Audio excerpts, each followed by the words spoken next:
पुराने पन्ने के इस एपिसोड में आपका स्वागत है। पुराने पन्ने मैंने शुरू किया था जब मेरे वीडियोस पुरानी रह जाती हैं और मैं उन्हें अपलोड नहीं कर पाता हूं। तो ये वीडियो है महाकुंभ की। जब हम महाकुंभ के लिए निकले थे तब हमें अंदाजा नहीं था कि भीड़ इतनी ज्यादा हो जाएगी। इतनी ज्यादा भीड़ होने के कारण हमारी ट्रेन छूट जाती है, पर फिर भी हम हार नहीं मानते हैं। इतनी भीड़ को देखकर हमारा मनोबल टूट जाता है और हमें लगता है कि ये ट्रेन तो पकड़ाना इम्पॉसिबल है। तभी हम अपना अगला प्लान देखते हैं, पर फिर भी वो भी काम नहीं आता क्योंकि भीड़ इतनी ज़्यादा थी हर जगह पर। फिर आखिरकार हमारा भी किस्मत खुलता है और हमें एक ट्रेन मिल ही जाती है जहां पर हम किसी तरह से सभी लोग बैठ जाते हैं। उसके बाद बाकी लोग भी जो मेरे साथ थे वो सभी भी अच्छे तरीके से बैठ जाते हैं, उन्हें भी सीट मिल जाती है। पर जैसे ही मेरी आँख लगी कुछ देर बाद बीच रात में युद्ध हो गया गाइस। और वैसे तो मैं कभी चाय पीता नहीं, पर कहते हैं ना कि जब आप थके हो तो चाय ही आपकी सारी थकान दूर कर देती है। और इसी वजह से हम और मेरा दोस्त मिस्टर भूत बंगला हम लोग खड़े होकर चाय पीते हैं। चूँकि ट्रेन काफ़ी ज़्यादा देर से मतलब कि लगभग घंटों से यहाँ पर खड़ी थी और हम लोग सभी लोग ऊब चुके थे। तभी मिस्टर भूत बंगला अपनी नींद को पूरी करने की कोशिश करता है यहाँ पर किसी भी तरह से। जहाँ हमारी ट्रेन को हमें बहुत पहले ही पहुँचा देना चाहिए था, वहाँ हमारी ट्रेन हमें बहुत ज़्यादा लेट से पहुँचाती है और उसके बावजूद भी हमें जहाँ पहुँचना होता है वहाँ नहीं पहुँचाती है। जाना तो हमें महाकुंभ था, पर हमें क्या पता था कि भोले बाबा की मर्जी कुछ और है। उनकी मर्जी के खिलाफ तो कुछ होता नहीं है। तो इसी की वजह से हम लोग पहुंच जाते हैं काशी विश्वनाथ। फालतू का टाइम पास कर रहे हैं। अब भोले बाबा के दर्शन करने के लिए हमें उसके पहले नहाना पड़ता, पर उससे पहले भी हम लोगों ने कुछ जीवन के सत्य के बारे में जहां पर सच्चाई पता चलती है मणिकर्णिका घाट पर भी थोड़ा सा घूम लिया। उसके बाद नहाने के बाद हम लोग निकल जाते हैं भोले बाबा के दर्शन के लिए। लेकिन हम लोगों ने देखा कि वहाँ पर लाइन इतनी ज़्यादा लंबी थी, पर फिर भी हम लोग किसी न किसी तरह से अंदर घुस जाते हैं और अंदर घुसने के बाद एक और लाइन के अंदर हम लोग लग जाते हैं। लाइन काफ़ी लंबी थी पर हमारी भक्ति उससे ज़्यादा मजबूत थी। हमें भी भोले बाबा से मिलना था, पर हम लाइन के साथ बस चलते ही चले जा रहे थे, भोले बाबा का नारा लगाते ही चले जा रहे थे। बस इस बात का दुख हुआ कि जब मैं वहाँ पर पहुँचा तो मुझसे मेरा मोबाइल मेरे पास रह गया था, जिसके कारण मुझे वहाँ से भगा दिया गया। पर फिर से मैं वापस गया और मैंने किसी तरह से दर्शन किए। यहाँ पर मेरे दोस्त ने यहाँ पर एक चमगादड़ खोज दिया। पर फिर से वाराणसी जंक्शन हम पहुँच जाते हैं इस उम्मीद में कि इस बार कहीं महाकुंभ तक पहुँच पाए। पर वाराणसी जंक्शन पर भी इस तरह की भीड़ देखकर फिर से हम लोग एक बार निराश हो गए थे। पर फिर भी किसी न किसी तरह से तो महाकुंभ बस पहुंचना ही था। पर फिर भी यहाँ पर हालात बहुत खराब हो गए थे। हम किसी तरह से बस लटके हुए थे और हमारे साथ के बहुत सारे लोग यहाँ पर बहुत ही ज़्यादा मुसीबत में थे। शुरुआत में हमें लगा कि ट्रेन हमें बहुत ज़्यादा जल्दी पहुँचा देगी, पर इसके बावजूद यहाँ पर हुआ क्या, सभी लोग ट्रेन में परेशान हो गए क्योंकि ट्रेन ने इतने देर तक रोक दिया और ऊपर से ट्रेन में पैर रखने तक की जगह नहीं थी। पर आखिरकार ट्रेन चली और हम पहुँच गए महाकुंभ। टीम के तुम बोलते हैं, देखो कैसे इतना बढ़िया ऊंचा बना ले इसको, तो इसको बनाने नहीं आया। मेरा अभी बढ़िया बना हुआ है। अभी जाना है संगम की ओर स्नान करने, और ये हमारे मंडली लोग हैं, मंडली के कुछ सदस्य हैं जिनको भी ले जा रहे हैं संगम की ओर। इसके पहले की सारी वीडियोस हम आपको नहीं दिखा पाए, इसके लिए क्षमा चाहते हैं। पर हम लोग दोबारा नहाने के बाद, जी हाँ सही सुना आपने, हम लोगों ने 2 बार स्नान किया क्योंकि हमारा मन ही नहीं भर रहा था। फिर हमने दोबारा स्नान करने के बाद कुछ इस तरीके से तैयारियां करी और हम लोग फिर निकल जाते।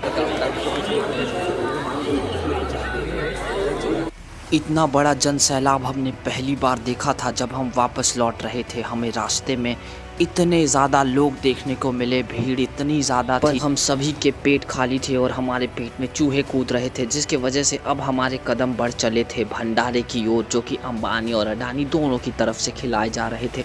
पर हमें खाना था अंबानी के भंडारे में क्योंकि वो ज़्यादा नज़दीक था। इसी के साथ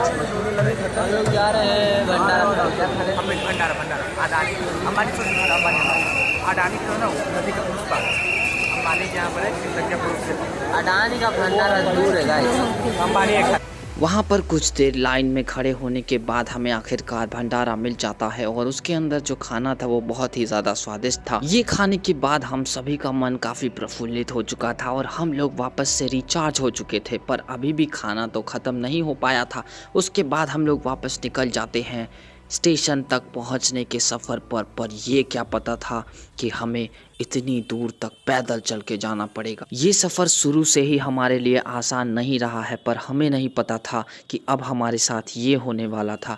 चूँकि हमें पैदल पूरे स्टेशन तक जाना था, उसके बावजूद भी हमें पता नहीं था कि कितनी देर तक हमें पैदल चलना होगा। पर हमारे साथ के जो लोग थे उन्हीं बहुत ज़्यादा परेशान थे। ये प्रयागराज में हालत खराब हो रहा है। ये देखिए आंटी लोग भी हैं पीछे, पूरा ऐसा मंजर है गाइस, लोगों का समंदर है गाइस। कभी भीड़ के बीच से हमें हमारा एक सब्सक्राइबर मिल जाता है और उन्होंने हमें हाई किया हमारे कैमरा में। खुशी तो काफ़ी हुई, पर दुख भी हो रहा था कि हम लोग पूरी तरह से पैदल जाने वाले हैं और वो लोग रिक्शा पे बैठ के बाय बाय कर रहे थे गाइस।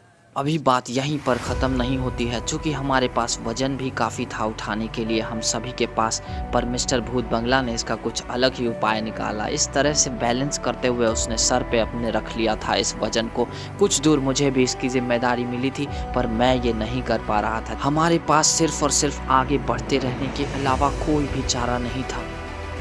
स्टेशन व नेहरू पार्क बस अड्डा के लिए हम लोग अभी जा रहे हैं, 50 मीटर आगे जाकर वाहन जा नहीं पा रहे हैं। ये बहुत बड़ी भीड़ हमारे साथ। सीधे जाएं। धन्यवाद। सभी श्रद्धालुओं से अनुरोध है कि पुलिस द्वारा बताए गए रास्ते पर चलते चलते अब पूरी भीड़ को एक पतले से रास्ते पर ला दिया गया था। मुझे ऐसा लग रहा था कि जैसे अब हम लोग किसी पार्क में हो, पर ये कोई पार्क नहीं था। जिस पल हमें लगता था कि हम लोग अब पहुंचने ही वाले हैं, हम अब स्टेशन पर पहुंच चुके हैं, उसी वक्त अनाउंसमेंट होती थी कि कुछ दूर और हमें चलना पड़ेगा। गाइस इस तरह का मैनेजमेंट लेवल मतलब कि नेक्स्ट लेवल है। भले ही सभी यात्रियों को तकलीफ हो रही हो, क्या करें, बात तो सही है, होना भी चाहिए। पर गाइस ये हमारा लास्ट शायद वो हो, और इसके बाद मैं आप लोगों को नहीं दिख पाऊंगा क्योंकि मेरे फ़ोन की बैटरी डिस्चार्ज होने ही वाली है। तो इसके आगे की वीडियोस शायद करिश्मा कुमार नाइस आइडिया ब्रो। तो अभी हम लोग इसको अलग तरह से कंटिन्यू करेंगे, मिलते हैं अगले क्लिप में। आखिरकार अब हम सभी लोग पहुंच चुके हैं स्टेशन पर। यहाँ पर भी भीड़ बहुत ज़्यादा है, जिसे मैनेज करने के लिए इस तरीके का इंतज़ामात है कि बहुत ही बेहतरीन तरीके से भीड़ को मैनेज किया जा रहा था। उसके बाद हम लोग अगली ट्रिप में जब भीड़ हमारी छूटती है तो हम लोग स्टेशन की तरफ निकल जाते हैं और ये सामने खड़ी ट्रेन हमें पकड़नी थी। उसके बाद हमें इस ट्रेन पर बैठकर वापस से एक सफ़र शुरू करना था, वापस घर जाने का। पर अब मैं अगर आपसे ये कहूँ कि यहाँ तक आपने जो भी देखा ये सिर्फ एक ट्रेलर था। अब हमारे पास ना खाने के लिए कुछ था ना पीने के लिए। राधे राधे। हमारी हालत बहुत बदतर है और स्थिति उससे भी बदतर है। पता नहीं कब तक कहाँ पहुँचेंगे। हमें लगा था कि हमारी मुसीबतें इस ट्रेन पर चढ़ने के बाद कुछ कम हो जाएंगी, पर हमें क्या पता था कि ये ट्रेन अभी हमें और भी ज़्यादा तड़पाने वाली है। कई घंटों तक हमें ना बैठने की जगह मिली, ना अच्छे से पैर रखने की। पूरी रात हमें ऐसे ही गुजारनी पड़ी।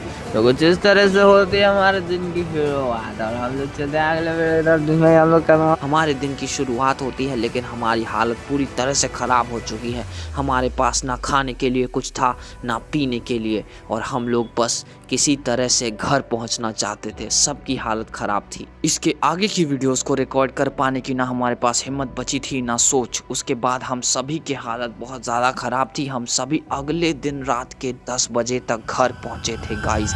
ये बहुत ज़्यादा हो गया।